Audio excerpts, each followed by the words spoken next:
Hello from ISEP Study Abroad headquarters in Washington, D.C. It's time for ISEP Live. Thanks so much for joining us today. We're really excited to be talking about how to study abroad as a STEM major. So if you're studying science, technology, engineering, or math, we have 3 really exciting programs to tell you all about today. And to give you an idea of what we'll be talking about today, we're going to start off with a brief overview of ISEP. What is ISEP? How does it work? What are your program options? From there, we have program experts to speak on 3 of our programs. The first will be American University of Sharjah in the U.A.E. The second is University of Botswana in Botswana. And the final university we'll be talking about is Hanyang University in South Korea. So 3 really exciting programs to talk to you about today. The beauty of you being here with us live is it's a great opportunity for you not only to learn about these programs, but also to ask questions. We have a couple of different ways for you to do that. The first is using the hashtag ISEPLive on Twitter. We'll be checking Twitter throughout the show. And even if you're watching this show as a recording, you can always tweet in with the hashtag ISEPLive. We'll check that hashtag throughout the week. So if you have questions later on about these programs, feel free to ask them to us there. That's a great place to do that. The other place you can ask us questions is in the sidebar that you see on your screen in Google Hangout. Feel free to type in questions there and we'll answer them as we get to the programs we're talking about. So before we get into the specifics of individual programs, I want to give you an idea of what your program options are with ISEP. ISEP is a membership of over 300 universities worldwide. And with this membership, we facilitate 2 types of programs. The first is the ISEP Exchange. So on ISEP Exchange, you pay your tuition, housing, and meals directly back to your home university. And a student from another country studying through ISEP pays those same fees to their home university. And essentially you exchange 1-to-1. The other program option that we offer is ISEP Direct. On ISEP Direct, you pay all of your fees directly to ISEP headquarters, and from there, we facilitate the logistics for you. So as we talk about these 3 programs today, our program officers might give you an idea of what program options you have with each of these sites. So be thinking about that as we go. But without any further ado, I want to introduce our first program expert to you. Annie is our program officer for the Middle East, Oceania, and South Asia, and she is here to talk to us about Sharjah. So take it away, Annie. Hi, Chris. Hey. So I'm really excited to talk about the American University of Sharjah today. American University of Sharjah, I'll refer to as AUS throughout this. AUS is located in the Emirate of Sharjah in the beautiful setting of University City. Sharjah is one of the United Arab Emirates, if you didn't know that already, and it's also the name of the capital city of Sharjah. The Emirate of Sharjah is located between the Emirate of Ajman to the north and the Emirate of Dubai to the south, and Dubai is only about 20 minutes away. The Emirate of Sharjah has shoreline situated on both the Arabian Gulf and on the Indian Ocean side of the Arabian Peninsula. So the American University of Sharjah is in this unique position of having a desert in its backyard, but only being a 2-hour drive from snorkeling and diving areas on the Indian Ocean, which is really, fun excursion, fun and exciting thing to do. Yeah. It's a very beautiful campus, and the buildings on campus reflect the Islamic architectural traditions. So Sharjah also has several special distinctions that's been bestowed. It was designated as the capital of Arab tourism for 2013 by the Arab Council of Tourism Ministers. In addition to that, it was named the 2014 capital of Islamic culture by the Islamic Organization for Education, Science, and Culture, also known as ISEP. And previously, Sharjah was awarded the 1998 UNESCO Cultural Capital Award for the Arab world. AUS maintains one of the most diverse student bodies in the world. So if you go to AUS, you'll attend class and make friends with not only local Emiratis, but you'll also be in class with students that represent over 94 nationalities from the Arab Islamic world and beyond. AUS also hosts a Global Day in early April each year to celebrate its incredible diversity. There's pavilions representing each country, and they're filled with artifacts, food, crafts, song, and dance. And Sharjah's culture, which is firmly rooted in Islamic traditions, embraces courtesy and hospitality, so it's a very welcoming and friendly place to study abroad. So let's start talking about STEM. AUS is an American-style university, so it's structured similar to universities in America, but you still have that, immersion in United Arab Emirate culture, which is great. You can take all of your STEM courses in English at the American University of Sharjah, and the STEM offerings are very strong. So at the College of Engineering, you can see on the slide that there's a wide variety of engineering courses. So you have chemical engineering, civil, computer science, so, typical engineering things, but then there's also specialized courses in things like aerospace engineering and biomedical engineering, so it's really exciting.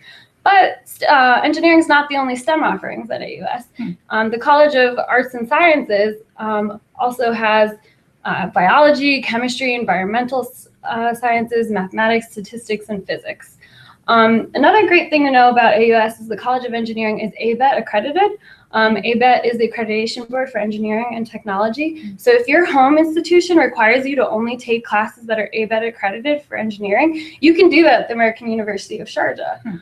Something that's also really great about Sharjah is that their architecture degree is the first program outside of North America to hold the prestigious NAAB accreditation, and NAAB stands for National Architectural Accrediting Board. Wow.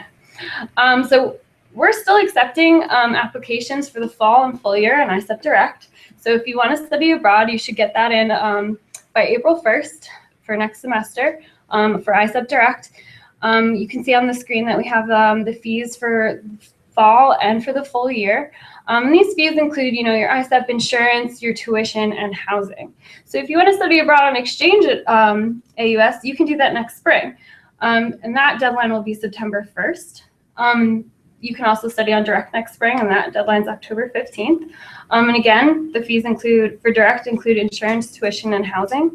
So that's AUS in a nutshell, Chris. Yeah, great. Tell us more about the type of ground assistance that ISEP provides on this program. What does that look like? Sure. So we have two really great coordinators at AUS, Linda Angel and Osama Mafraji.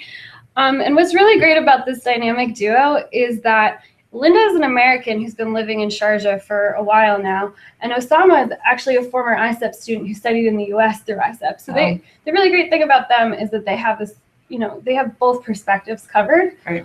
They're very accommodating to students, very willing to help and go the extra mile. And we're proud to, encourage students to reach out to them whenever they're in need of assistance. So that's what our grant assistance is like at American University of Sharjah. Right. What about housing? What might students expect for housing at AUS? Sure. So housing is on campus, and ISEP students will be housed in dorms just like, the local students. Right. And these dorms are only 5 minutes away from the academic building, so it's super convenient. Students are housed in double rooms with shared kitchenettes and bathrooms. So if, in the US, you don't have a kitchen to cook in, it's a really nice option. ISEP Exchange students will receive a meal stipend to purchase food, and they can get their groceries at the mini marts that are nearby, or they can buy meals at restaurants on campus with that stipend. Right. And then ISEP Direct students, can use their kitchen when they're providing their own meals.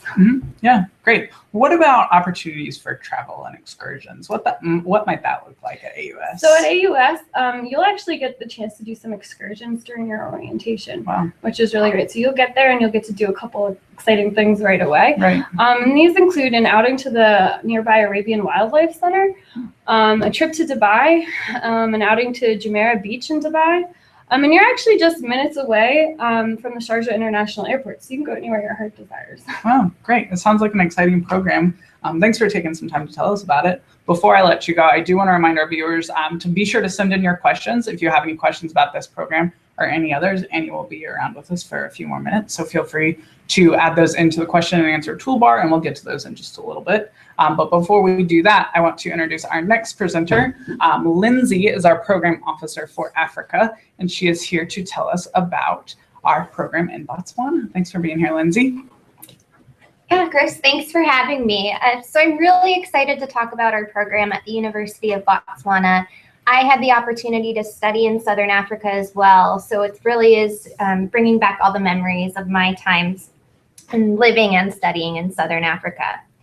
So the University of Botswana is a great central location in the capital of Gaborone, which is also like the economical center. It's really close to the southern border along South Africa. It's close to Johannesburg, and it's just a great central location. It's in a bustling city with great nightlife, shopping, restaurants, great public transportation. It really has a great city life feel, which is really fun. And it's also a great place for students to travel. Students go to Kruger National Park, they go to Namibia, they'll go to Victoria Falls. I have students this weekend who are traveling to Cape Town on their mid-semester break. Wow. And I've also been in contact with them on Facebook, helping them plan their trip to Namibia too. So it's a really great place for that.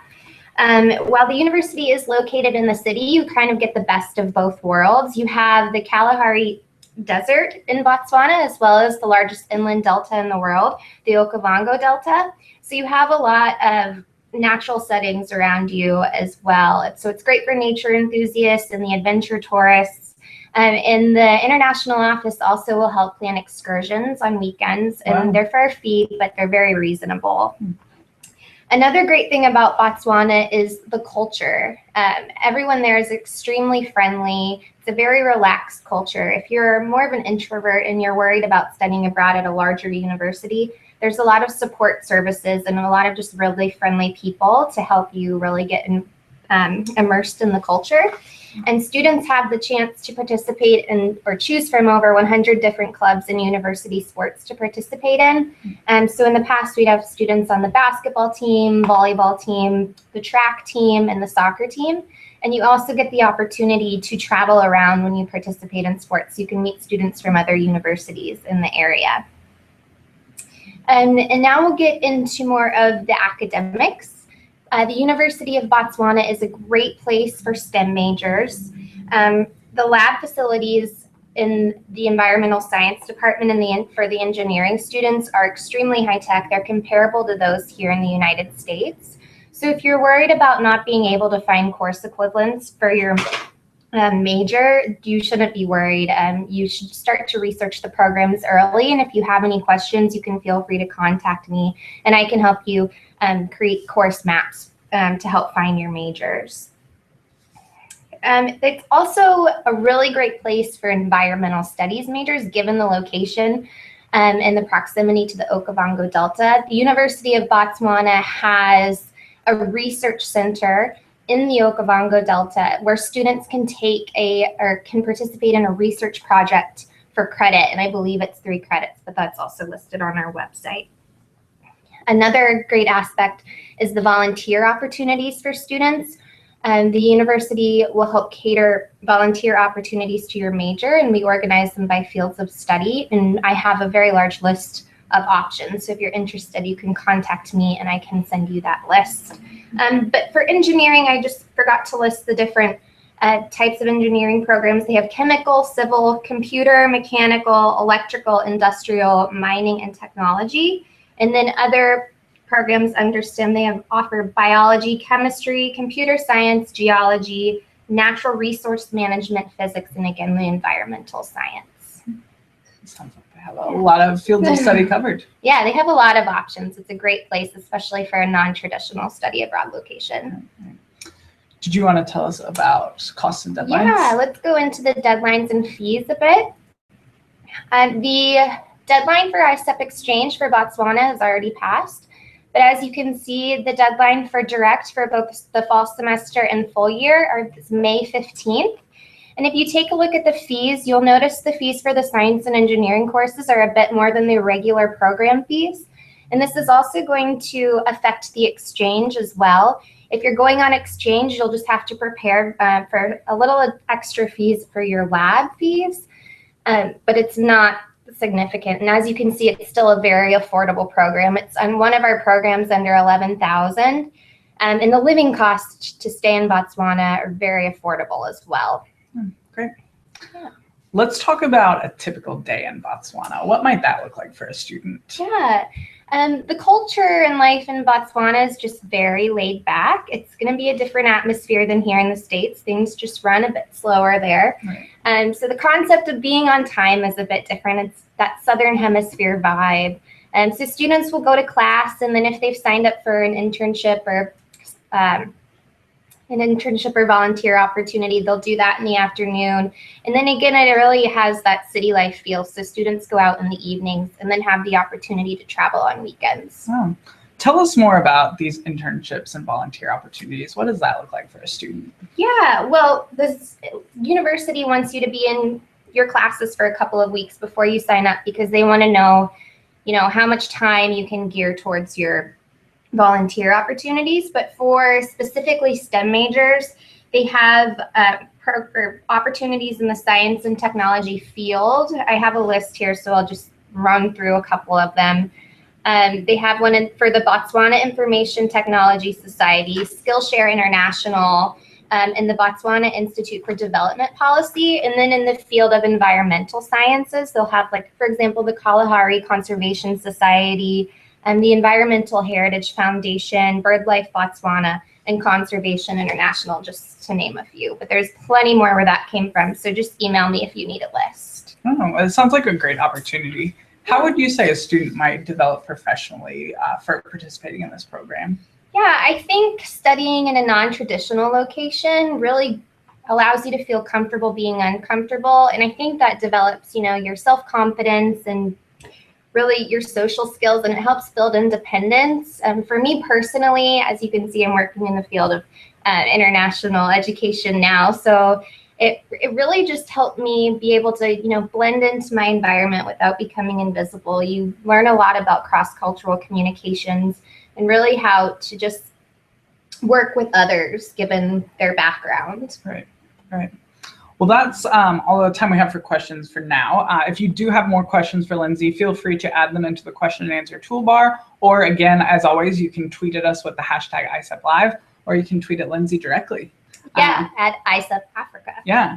So feel free to get in touch with us if you have more questions about this program. But before we do get to questions, I'm going to turn it over to our final presenter.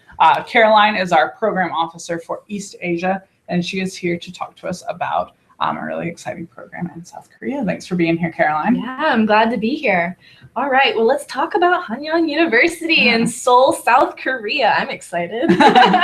So Hanyang University is a fabulous place. Not only just the university, but the location is really great. It's in the heart of Seoul, South Korea. It has its own subway station, actually. So that'll be really easy to locate, right? But when you live in Seoul, you get to experience not only the international events and activities going on, but all the daily happenings too. So you really get that daily life and all the great international things of being in that big city. Also with Hanyang, when you're living there, you have a lot of volunteering opportunities, which is really great. They have a lot of organizations built around volunteering. And on top of that, they have all those opportunities that they've developed over time and really made strong relationships with other organizations. Then you also can get internships, which is really cool. Yeah. There's the Office of International Cooperation, and they post all of the internships available to the international students and students, the local students in Hanyang. But so everybody can find internships really easily just by going through that office report. So think about that. I know there's also at Hanyang 70 student organizations, which is crazy. There's so many things you can try. From various sports like scuba diving, even a lot of martial arts exhibitions at that university, all the way to theater and bands. There's just so much to do. It's really exciting. And there's the buddy program. The buddy program, you get a buddy and they'll help you acclimate to the university and make sure that you're adjusting all right. And if you have any questions or concerns, they're really there to support you. Right. It's really good. Let's talk about academics. Okay. So academics at Hanyang, this is the first engineering college in Korea, which is pretty cool. So they're really well established. But also they have a huge international community, over 5,000 international students currently, and that number is growing. So you should go be one of the international kids. But also, so the interesting thing about Hanyang having that large international community and just so many courses for everyone to take, they have a huge amount of courses available in English instruction for students who want to take those courses in English. Right. So there's actually a number of favorites. Of course, there's huge strength in engineering and the sciences, but there are other favorite courses like international negotiations, travel and culture, cultural and ethnic diversity in Korea, global business in Samsung, which I thought was really cool. There's even a lot of fine arts and performance courses. So they have a very strong music program and performance program, but also they're very strong in cinema. Right. So they have Korean cinema courses, as well as even things like ceramics. And then, of course, back to the sciences, you have plasma engineering or culinary science. It's just all over the place, and it's so many different opportunities. Right. So that's pretty exciting. Now, also, Hanyang, again, I'm going to keep saying it, really strong in the engineering. Again, they're the oldest engineering institution in Korea, but they're also quite strong in business and economics. They actually have the largest number of international students enrolled in business in Korea, which is pretty cool. So that's a really strong program. And Hanyang is really well known for communications, mass media, and tourism. Right. Yeah. There's a lot going on. Right. So this is an exchange program. So the exchange program, fall and full year, you can see their deadlines there and spring deadline. This is a very popular and competitive program. So you've got to get those applications in early because the spaces fill up very quickly. But yeah, that's just about it for Hanyang. Did you have any questions for me? I did. I have a couple questions for you. First off, tell us about classes. What are courses like? What can students expect from that standpoint? With classes, again, the academic program is really strong.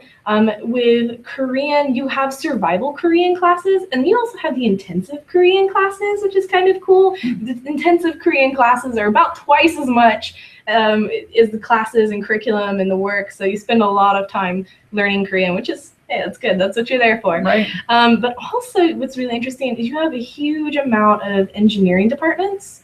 So I'm gonna give my little list a look here because there are so many. So engineering departments, you have automotive, chemical and bioengineering, civil engineering, electronic, energy, industrial, information system, natural resources and geoenvironmental, nuclear, organic and nano engineering, urban planning, computer science, electrical and bioengineering, material science and engineering, and mechanical engineering. Wow. There's a lot to choose from, so they should have everyone's fields in there.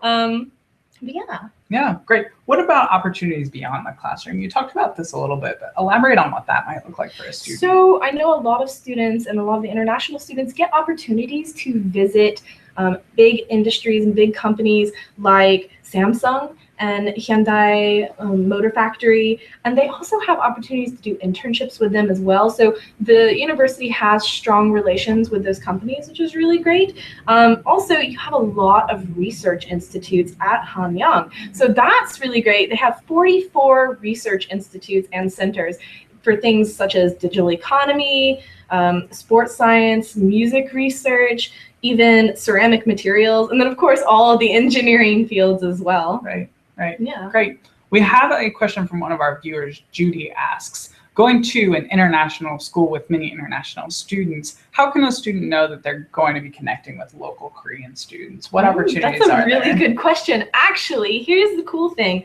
It's really easy to make international friends, but get involved with the local students there as well, because you have organizations such as the Global Student Union. And then you also have, again, they have that big volunteering culture at Hanyang. So you have the Hanyang International Volunteering Association, HIVA. So that's where these are programs where they get international students and local students together to meet, greet, and get involved together. So it's a great opportunity to make friends that way. Right. Well, thanks so much for your question, Judy, and thank you for spending some time with us, Caroline. I did want to remind all of our viewers again, if you are watching this show as a recording, you can still ask us questions about these programs or any other programs that we have within the ISEP network using the hashtag ISEP Live on Twitter.